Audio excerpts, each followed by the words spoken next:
Can you just clarify, because we know that these bonds are being issued in tranches. Can you just clarify, what exactly is being issued and what to expect later? Okay, good afternoon, or good morning actually. It's AMCON's, or the Asset Management Corporation of Nigeria's 3 trillion bond issuance program, and this is effectively Series 1, and it's going to be issued in 3 tranches. The first tranche is for 1.1 trillion, and that's essentially to swap the bonds that were issued on December 31st, 2010. Right. That was the consideration bonds. That's the consideration bonds. Right. Then we have tranche 2, which is for 20.7 billion naira, and that is essentially, it's going to be issued into the domestic market, and that was done via a book building process, a book build amongst domestic institutional investors. But that issue is not to buy MPLs, is it? It's not.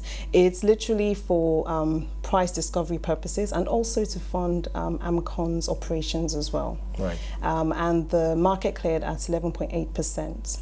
And tranche 3 is for 520 billion naira, and that again is to purchase NPLs. And just to make the distinction, in December, AMCON purchased all the NPLs of the intervened banks, but only the margin loans of the non-intervened banks. Right. And this 520 is to basically purchase the rest of the NPLs within the sector. Within the sector. All right, thanks for that insight. But one of the big questions, obviously, is the tradability of these bonds. Let's talk about it being listed on the NSC. Can you give some insight into how quickly investors can trade these bonds?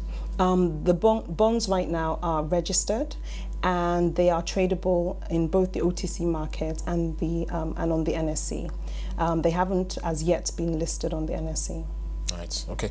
And then let's talk about the implications, though, because 1.7 trillion sounds like a huge number, and obviously that kind of issue might begin to suggest an inflationary pressure given the amount of bonds that the federal government is issuing. But there is a distinction with the AMCON bonds, isn't there? Yes, I mean, the AMCON bonds are tradable, and they're also available. They also provide liquidity to the banks, but essentially the repo between the CBN and these banks on these bonds is going to be controlled, such that in the first year the banks can repo about 25% with the CBN, in the second year a further 25%, and the balance in year 3.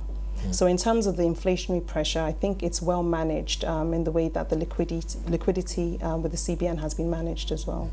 And of course, it's a significant move for the broader banking sector. We're just hearing that the central bank is targeting 5% MPL ratios for the sector. Obviously, with this transaction, they're much closer to that. Can you just give a sense about the implications of this transaction for the sector in your view? You're right, actually. In terms of bringing down MPLs within the sector, we're expecting most banks that have released results already and have given indication as to where they feel their MPLs will be at the end of 2011, or within very soon in 2011, is that the MPL ratios being targeted is around that 5%. Whether that's going to be across the sector or that's going to be achievable across the sector, we don't know, but definitely this is a step in the right direction.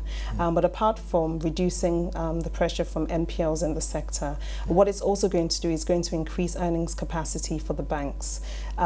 They've literally swapped zero-yielding assets for assets that are yielding 10.125 in the first instance, which is the swap of the consideration bonds, and in the case of Series 2 and 3, 11.8%.